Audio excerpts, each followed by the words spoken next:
میں ریفرنس ابھی وہیں سے اسٹارٹ کرتا ہوں کہ جو لاسٹ SDG ہے وچ از SDG 17، تو وہ ہے پارٹنرشپ فار دا گولز.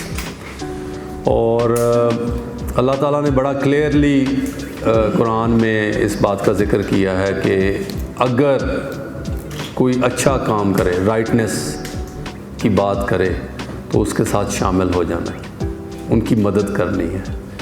اور مدد ان کی نہیں کرنی جو غلط کام کرے، گناہ کے کام کرے. اور اللہ تعالیٰ سے ڈرنا چاہیے، اور اللہ تعالیٰ بڑا اسٹرکٹ ہے ان پنشمنٹس. سو یہ ہماری آج کی ڈسکشن کے آغاز پہ ہی ہم کولیبریشن کی بات کریں. اور کولیبریشن کیوں ضروری ہے، وہ یونائٹڈ نیشن نے تو پہلے ابھی مارک کیا ہے، لیکن قرآن نے تو 1400 سال پہلے ہی مارک کر دیا تھا کہ کولیبریشن جہاں پہ اچھا کام ہو کولیبریٹ کرنا ہے. تو پرگمیا کو ہم بار بار، یہ سارے ہمارے دوست احباب جتنے بھی ہیں اس پہ فوکسڈ ہیں پرگمیا میں، کہ ہم نے کولیبریشنز کرنی ہے. ہم نے جو اچھا کام ہے انکنڈیشنل سپورٹ دینی ہے. مطلب ہماری کوئی ٹرمز نہیں ہے. اگر آپ اچھا کام کر رہے ہیں، انڈسٹری کے لیے بینیفٹ ہے، گلوبل وارمنگ کو ریڈیوس کر رہا ہے، گرین ہاؤس گیسز کو کم کر رہا ہے، ڈی کاربنائزیشن کر رہا ہے، تو ہم اس کو کنٹینیو کریں گے. سو SDG 17 سے ہم سٹارٹ کرتے ہیں.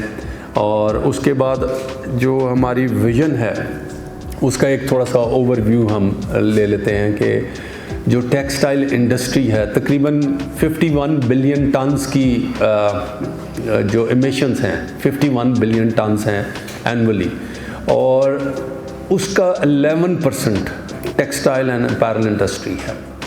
اگر 8 ارب لوگ ہیں تو 80 ارب کے قریب آرٹیکلز بنتے ہیں.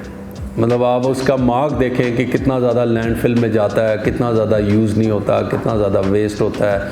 اور بیسکلی یہ فاسٹ فیشن آج ایک پرابلم کریٹ کر گیا ہے، اور یہ گلوبل پرابلم ہے. ہم کیونکہ پروڈیوسر ہیں، ہماری جو انڈسٹری ہے پاکستان کی وہ لیبر انٹینسو انڈسٹری ہے. زیادہ تر جو لیبر امپلائڈ ہے وہ ٹیکسٹائل سیکٹر میں ہے، اور گارمنٹ پروڈیوس ہوتی ہیں، ایکسپورٹ ہوتی ہیں، تو ہم اس گلوبل سپلائی چین کا بھی حصہ ہیں. اور ہم اس 11% میں سے بھی ایک پورشن ہماری وجہ سے بھی ہوتا ہے، کیونکہ ہم بھی پروڈکٹ بنا رہے ہیں اور باقی بھی لوگ بنا رہے ہیں، لیکن ہمارا بھی ایک اس میں رول آ جاتا ہے. سو اگر سسٹینیبل ٹیکسٹائل انڈسٹری ہوگی تو وہ بڑی کروشل ہے. وہ سسٹینیبلٹی کا جو فیکٹر ہے وہ بڑا کروشل ہے، کیونکہ انوائرمنٹ پروٹیکشن اس نے دینی ہے، سوشل رسپانسبلٹی اور اکنامک ڈیولپمنٹ کا جو امپورٹنٹ فیکٹر ہے وہ کنیکٹڈ ہے آپس میں. سو یہ ہمارا جو ڈائلاگ ہے، WWF بھی جو بات کر رہی ہے، جو ہم بھی بات کر رہے ہیں، اور جو UNO بھی بات کرتی ہے، وہ سارے لوگ IPCC کے ساتھ جتنے بھی سائنٹسٹ بیٹھے ہیں، وہ ہمارا ایجنڈا آلموسٹ ایک ہے. اور ہم کیونکہ بالکل گراؤنڈ زیرو سے کام شروع کیا، تو میں بلیو کرتا ہوں کہ انکلوسیوٹی سب سے امپورٹنٹ فیکٹر ہے. میڈیم آف انسٹرکشن اور ٹریننگ بڑا امپورٹنٹ ہے. ہم اس کو شروع میں ہمارا، کیونکہ ٹریننگ ہماری جو ٹریننگ ہے، اور آئی ایم شیور WWF کی جو ٹریننگ ہے وہ ساری انگلش میں ہے، لیکن ہم نے اس کو ٹرانسلیٹ کیا، ہم نے اس کو عام فہم زبان میں لے کر آئے، تاکہ جو گراؤنڈ پہ ٹیم ہے، اور ہمارے پلرز جو آج یہ اس فلور پہ بیٹھے ہوئے ہیں وہ ہمارے پلرز ہیں. آپ سارے لوگ ہمارے لیے اتنے ہی امپورٹنٹ ہیں. کیوں؟ ابھی راشد صاحب یہ بات کر رہے تھے کہ انہوں نے ایک بندے کو ٹرین کرنا ہے، وہ ماسٹر ٹرینر ہو گیا. شاہپوش سے 2 صاحب آئے ہیں، انہوں نے 1000 بندہ ان کے پاس کام کر رہا ہے. اور جب وہ روشنی ادھر پہنچے گی تو آہستہ آہستہ 1000 میں سے پہلے 10 لوگ بنائیں گے، پھر اس کے بعد 100 لوگ بنیں گے، پھر 100% آ جائے گا. سو وی بلیو کہ ہمارے اگر 513 ممبر ہیں تو ہم اس کی کوریج 100% کریں گے. اور اس میں ہم 1 to 1 ہیں. جس طرح میں آپ کے ساتھ 1 to 1 میرا، دیکھیں میں نے 100 فیکٹریز کو وزٹ کیا. 100 فیکٹریز کی جو لیبر کی سائیکالوجی ہے اس کو ڈیفائن کر رہے ہیں، اور وہ پہلے تو جا کے سنا ہے، دیکھا ہے، ان پرسن میٹنگز کی ہیں.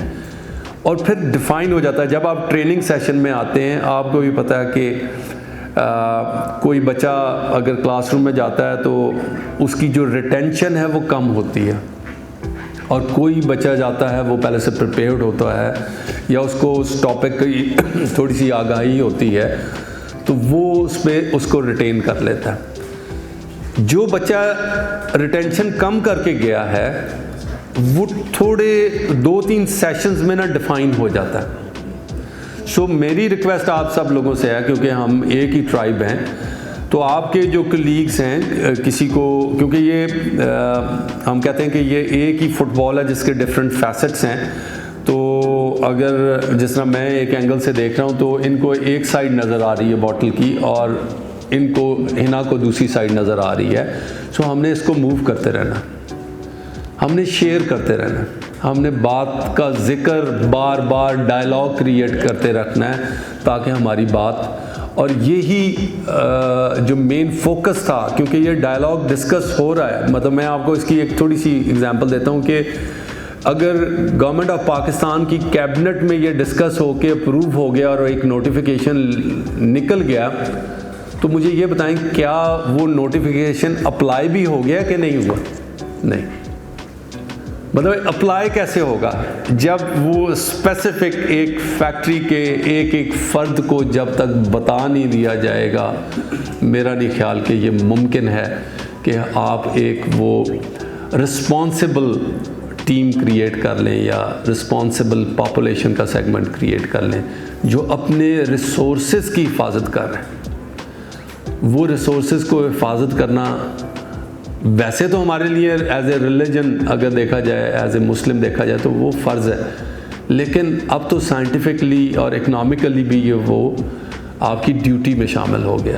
مورل ڈیوٹی بھی ہے, گورنمنٹ کی طرف سے بھی ہے, لیگل فریم ورک بھی کریٹ ہو رہا ہے, اور وہ ایک تھریٹ بھی کریٹ ہو گیا ہے پوری دنیا کے لیے.